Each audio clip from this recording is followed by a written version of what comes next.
Hey guys, welcome back to the Geek Street where the street speaks. I'm joined by my fellow geek mates Sean and also Eric. Say hi guys. Hello, Hello. we're sorry you're wearing the same t-shirts. We did it in one go. Peace. Yeah, we are okay. This episode is a continuation from our episode one. Okay, this is the breakdown for our Hawkeye episode two because they have premiered two episodes on Wednesday. So we have already done our Hawkeye episode one breakdown. So please don't forget to catch that. And also please don't forget to come back here and catch this video. We'll be breaking down everything of the episode, our references, Easter eggs. So please don't forget to catch us. And also, spoiler alert if you all haven't watched episode one and also episode two. Okay, so without any further ado, let's just move on to our episode two breakdown.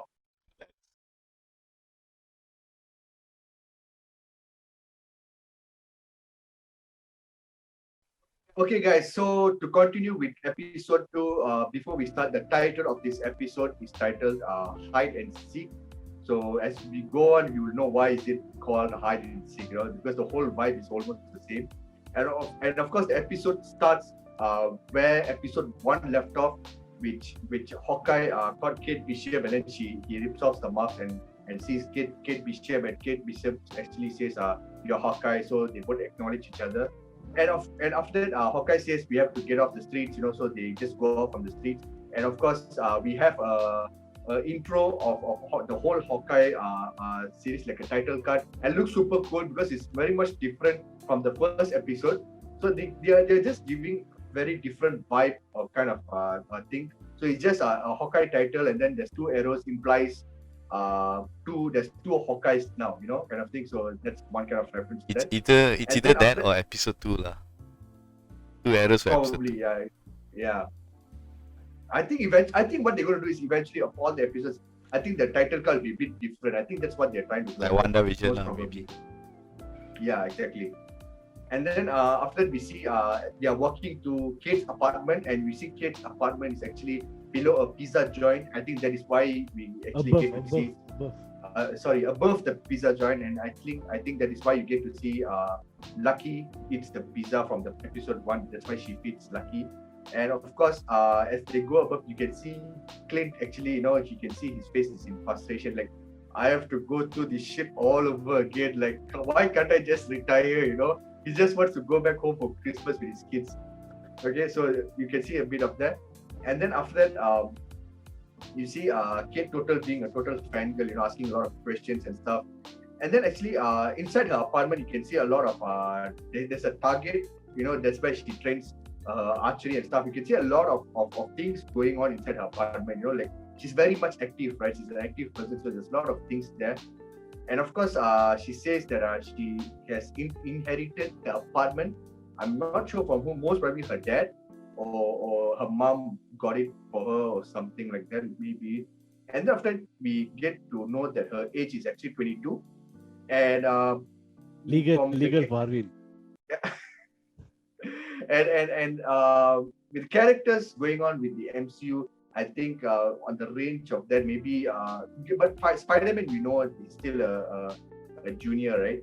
He's still like about 17 probably when No Way Home takes place.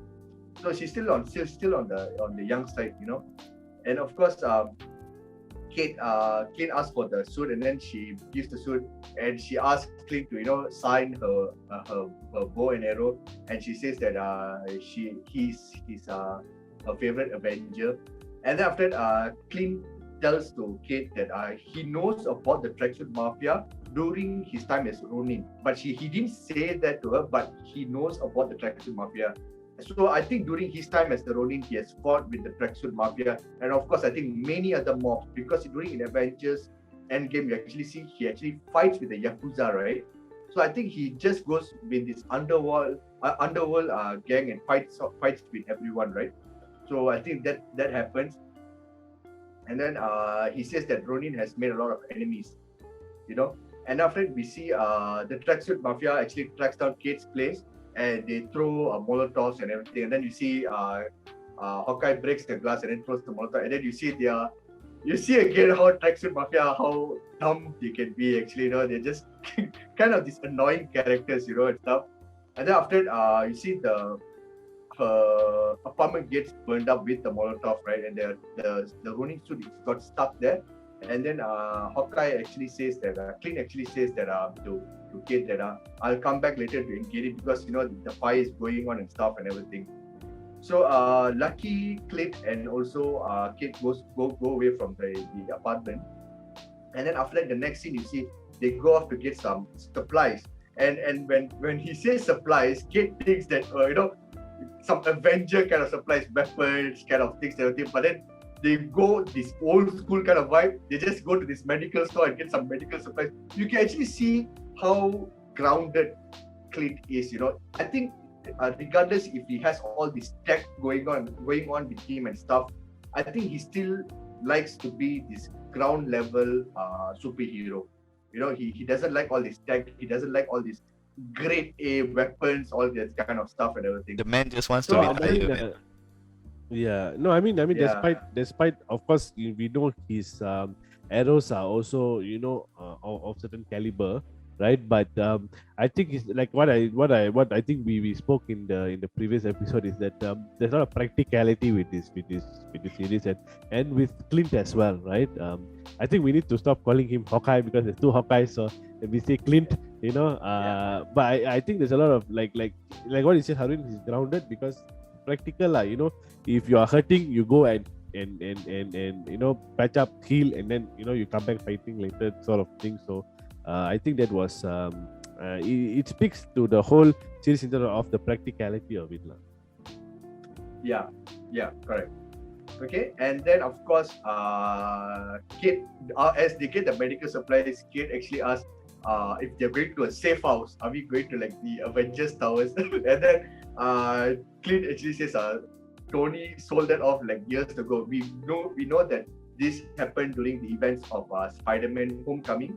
Because that's the year where Tony was selling off the Avengers Tower, and of course it's still a tease to the tower because there are still rumors going on that is the tower built now is easy to be the new Baxter building for the Fantastic Four to come over.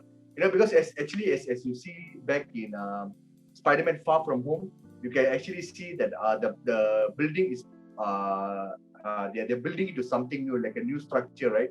And of course, down there doing the construction, they say something new is coming your way. Like a Easter egg. They put 1, 2, 3, 4. Is it Fantastic Four? What we don't know, but it's still a tease. The tower still remains a mystery for the future of MCU. No, the towers. I mean, the Far From Home, we saw the tower already built.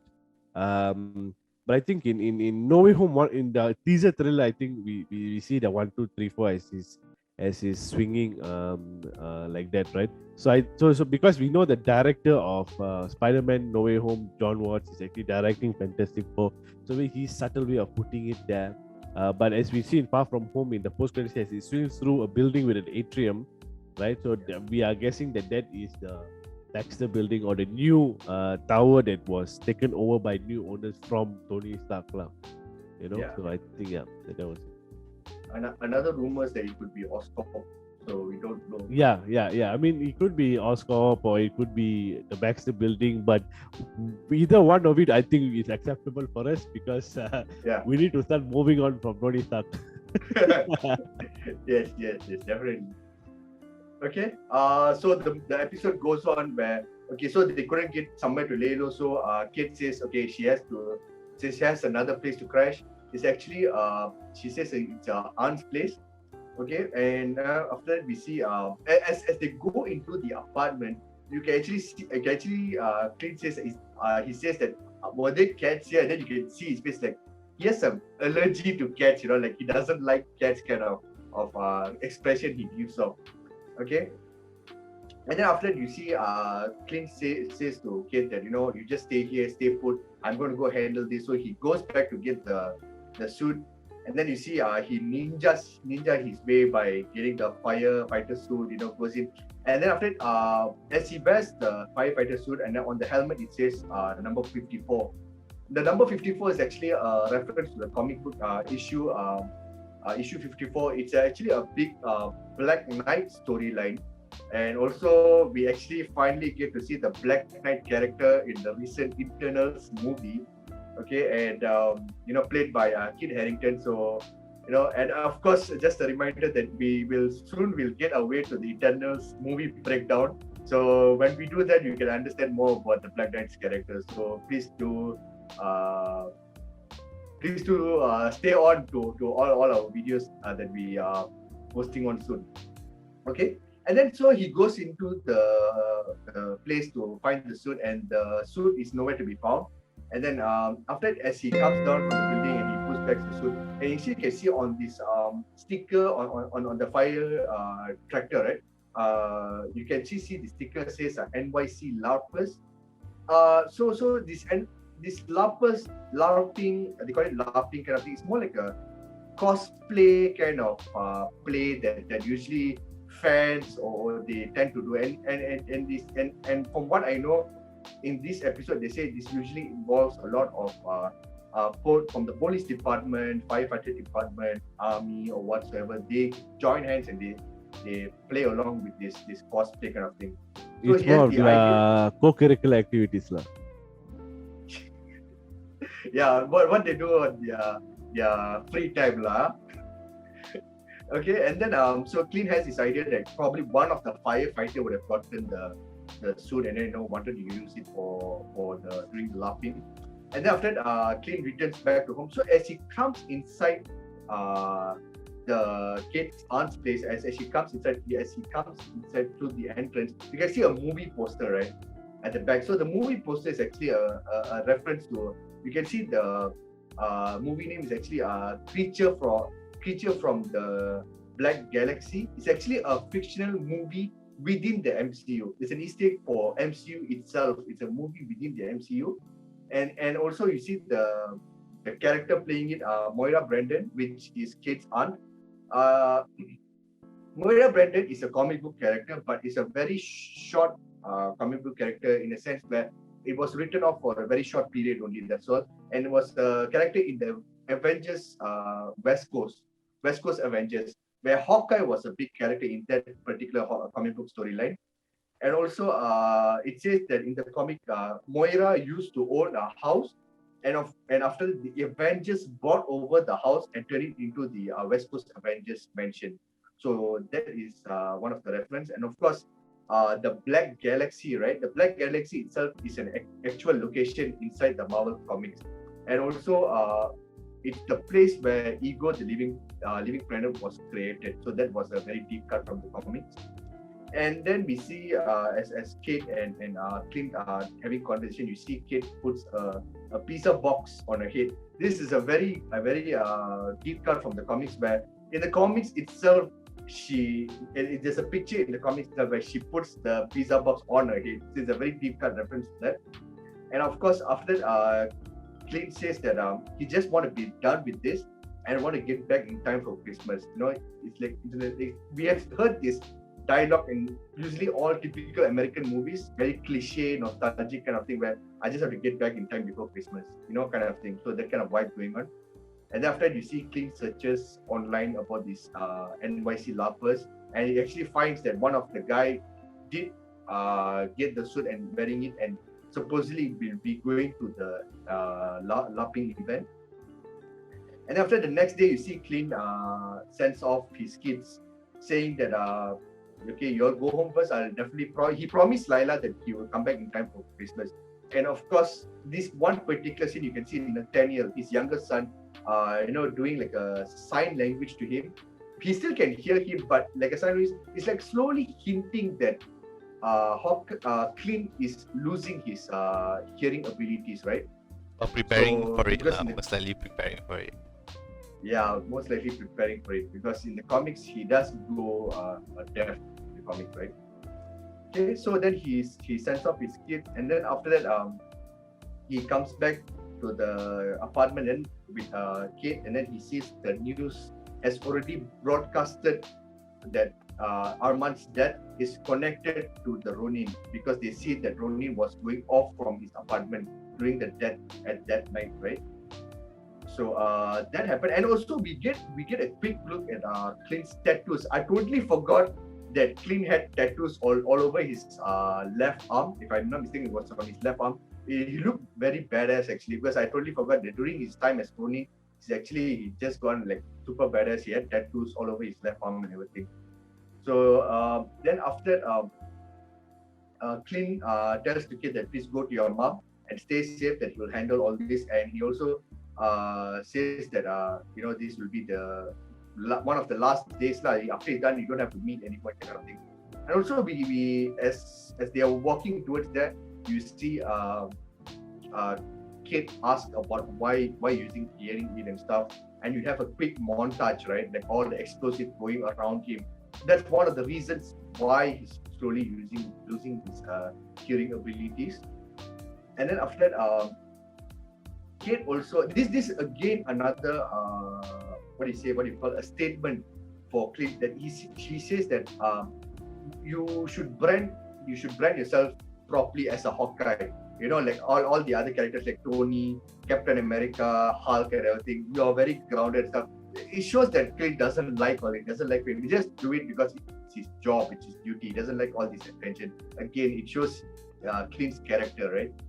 And after Clint gives, and when they already reach the location, Clint gives his contact number to Kate and says that you only use this for emergencies, and says that if all goes well, they don't have to see each other again. Yeah, I like how clingy she is with Clint. like texting him like. I mean, come on, Sean. If you were to meet Florence Pugh gave her no, number as I emergency.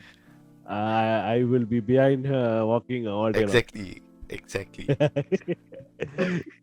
I hope I don't see Sean in jail for following Florence Pugh. No, but I don't think she has a crush on Hawkeye. It's just that she sees him as like a superhero, like an idol sort of thing. So definitely. And the opportunity, like she somehow like wants to have this situation going on so that she can constantly be with him and learn from him and things like that, and show him that, hey, I'm also a good archer, or I'm good in combat and things like that.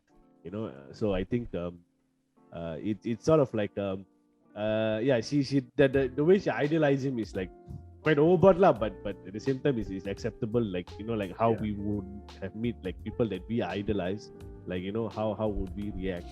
Then again, it was Hawkeye who saved her, and she decided to take the arrows and go because of him. So it's understandable why she is clingy. Maybe she thinks the reason she's alive is because of him lah. I mean, end of the day, if at all, if Kate's real father is like end up dead throughout the whole season, then I think Hawkeye is definitely more like a father figure to her, and mentor and a friend and everything, all kind of stuff, right? So definitely she's clingy towards this father-like attention that she gets. And then after they just part ways, and then after you see Kate goes into her mom's office, and she sees Swordmaster there with Eleanor in the office, and after they start to have this shoot a question at each other. That Kate is so suspectful towards Jack, right? Like maybe he's the one who murdered Armand, right? So there was a lot of questions getting shot at each other and stuff. And after that, this scene is a very funny comedic scene which I really enjoyed. You can Clint joins the laughing thingy, that event.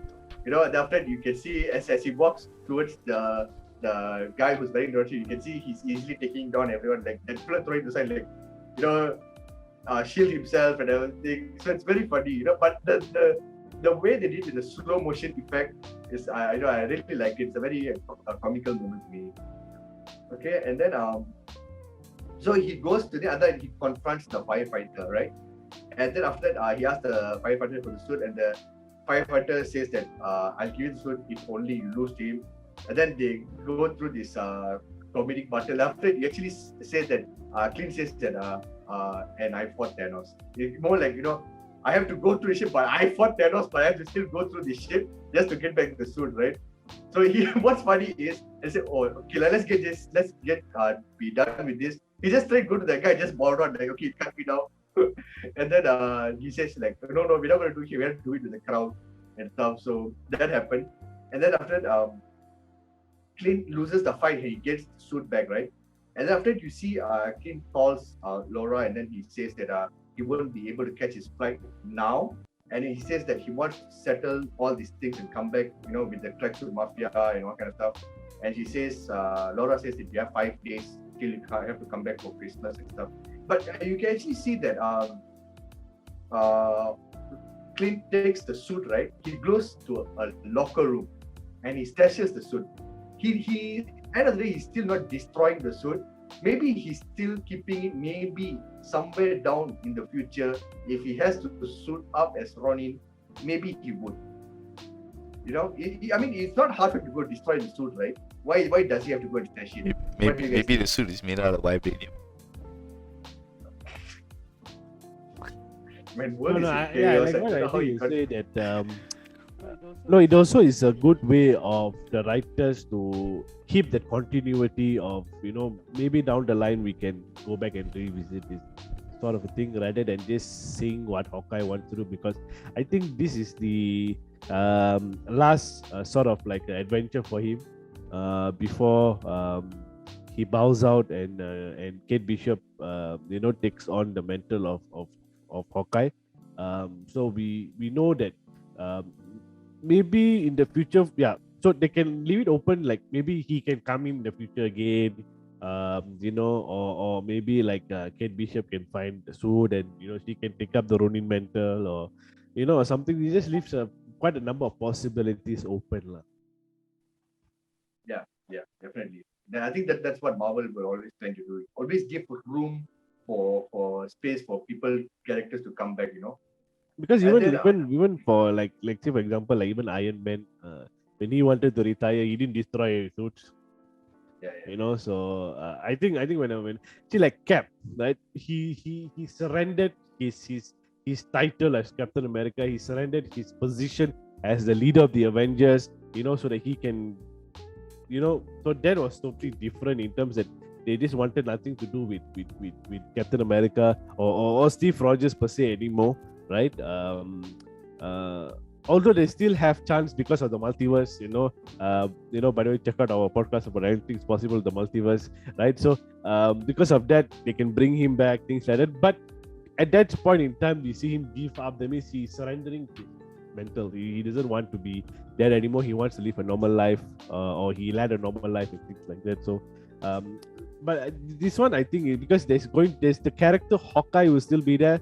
So this is like, maybe he might give it to her later and say, you only wear this at a certain point in time when you when you want to do certain shady things or whatever, something like that. So there's a lot of things that they can do by just with that suit. They can do so many storylines with it.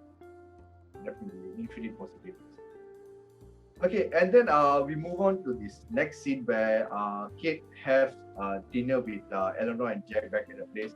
And of course, as they converse, and then Kate challenges Jack to a duel, a sparring duel, and they both spar. And you can see Kate tries to convince Eleanor in a way that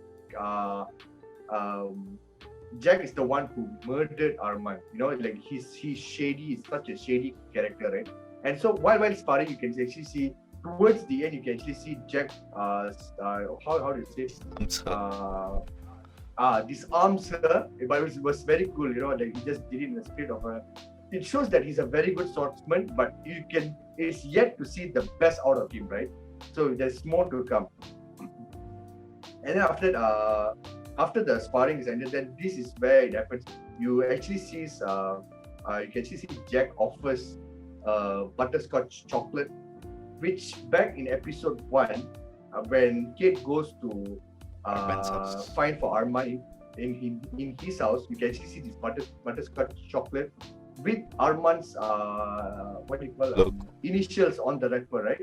So you can see it was in Armand's house. Now Jack is the one who's giving it to her, so it shows that he did has something to do with the death of Armand, and she freaked out that when shit is going down for real and everything, and she just goes away. And then after that, you see later in the episode, you can see the next shot. You can see Clint. He just lets himself get captured by the tracksuit mafia. Again, these fellas are just a bunch of comedic fellas. Speaking about like Clint like allowing himself to be captured, right? It like goes back to what he said to his wife Laura, is like a catch and release, right? It's also very similar to what Black Widow also used to do, where they would purposely get captured so they can get information to know more, and then they somehow fight their way out of it, right? So I think that was a very nice notch in terms of, you can still see like he still has that Natasha Romanoff's thing around him, that PTSD is still there, right? And you know, he feels it. I like the way that they're doing it, because they're not like putting it as the forefront of that's what's affecting his life, but we know that these things, like when bad things happen to you, it sticks with you forever, right? Yeah. So it's nice the way that they actually built his arc up to now, but who he is, and he is human. We know he's human, and he is letting us know through the character of Clint Barton that he is still human. Okay, so as he gets himself captured by the Tracksuit Mafia, so one of the guys put the black bag over him. It's very funny. It's actually Hawkeye. Clint actually says, "Guys, I still can see through this." So I know these guys are a comedic relief, and they always call bro. Yeah, bro. we got him, bro. We got her, bro. Yeah. So that happened, and of course at this particular moment, one of the gang members says that she wants him alive. You know, that one at that particular, I was like, okay, who's the she? Because Hawkeye is already planning to get captured so that he can go meet the boss who's handling this whole gang system, all kind of stuff, right? So when one of the gang says she, I was like, okay, something's gonna happen. Let's just wait for it, right? And then after that, we see Kate tries to reach Clint because he did not answer the phone, and then she starts to track him using the Bishop security, and also you can actually see her username when she logs into the Bishop security. You can see her username is actually Bishop 11 2012. Most probably it's the date during the invasion of Battle of New York and the date where she was saved by Hawkeye. So I think maybe that is the date, and that's the date how it affected so much, right? That's the day where it changed her whole life. You know, that is the reason why she took up the bow and arrow. So I think most probably that's the reference to that date. And of course, thereafter you see Clint is already captured at the mafia warehouse, and then he says he wants to speak to the boss. And also, we also get a scene. We also see Kazi there. Kazi is still in the Tracksuit Mafia. He's one of the members. And of course, Clint then unties himself. Like, no big deal. Like, guys, what are you guys doing? Can you just bring me to my boss already? Like, you know, these guys are just playing the fool. You know. And then there's this one line where he says, Hawkeye says, like, why the warehouse is like, you know, very run down. Don't you guys empty? That guy says, do you know now everything is turning? One of the members said, everything is turning into a loft right now. We can't afford. He's playing, bro. He's playing. Like, okay.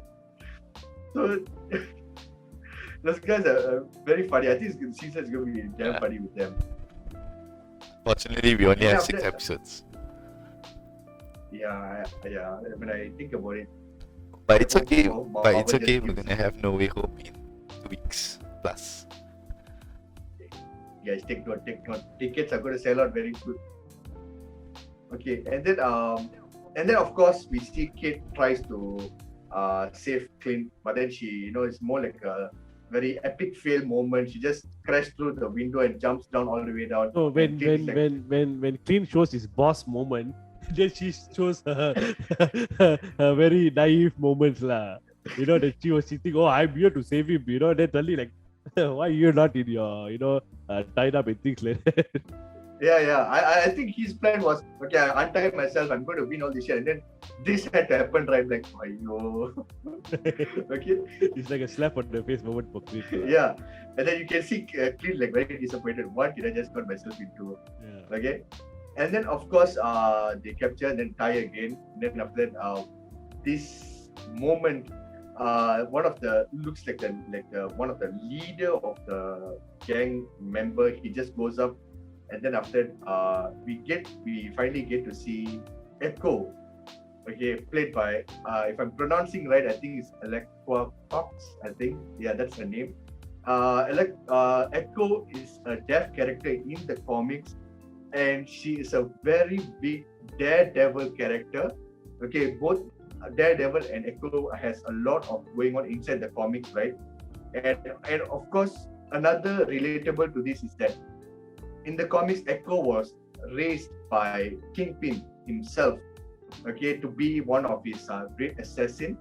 So I think, as we all know, Kingpin would play a very big role in this series, as we all rumored that it's going to be the Kingpin from the Netflix Daredevil series. Okay, and of course, a little bit about Echo is that Echo copies. She's almost the same character like Taskmaster, in a sense where she can copy other people's abilities, fight moves, right? So she's almost on par with Taskmaster, who we saw from Black Widow, and also we also know that Echo is getting her own spin-off TV show, which has already been announced. It's in the works. Disney, Marvel just announced it. Echo is going to have its own TV show. So hopefully there's more characters inside the Echo series as we expect. Yeah, we all know who we want it to be, the Echo. Okay, Yes, and yes.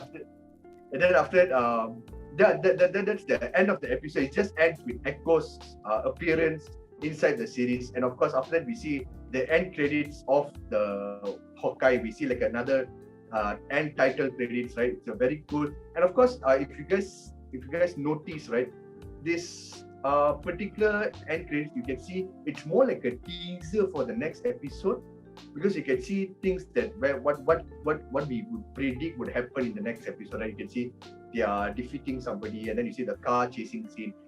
I feel like it's more like a teaser for the next episode, right? And of course the credits very cool. I like the credits. And yeah, that is practically the end of episode 2. So what do you guys think, especially the endings? Find it very funny lah. It was very entertaining to watch. Definitely better than the Yeah. first episode for sure. I hope it keeps going forward lah. Like the third episode will be better than the 2, fourth will be better than 3, fifth will be better than 4, and it goes on lah. So it's nice lah. I just hate the fact how they ended with Echo just like that. Like I was frustrated. Like, why did you have to? Okay, fine, you gave us episode 1 and 2 together, but why did you have to have a cliffhanger? I can't you just end it properly? But no. Okay, so back to eating lah.